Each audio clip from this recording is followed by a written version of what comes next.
Hello అండి, అందరికీ good morning. ఇవి మా పక్షులండి. 4 ఇయర్స్ నుంచి ప్రేమతో పెంచుకుంటున్న పక్షులు.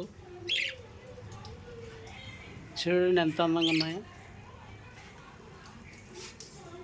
నాకు చాలా ఇష్టం అండి పక్షులంటే. ఇది 5 ఇయర్స్ వస్తుందండి. ఈ రెండు కూడా మేల్ అండి, మగవి. ఆడపక్షి ఇందులో పెడితే దాన్ని మొట్టి దాన్ని చితకొడితే రాత్రికి పారిపోయింది. ఇది ఆ పక్షి పారిపోయింది. ఇంక రెండు జీవిస్తున్నాయి.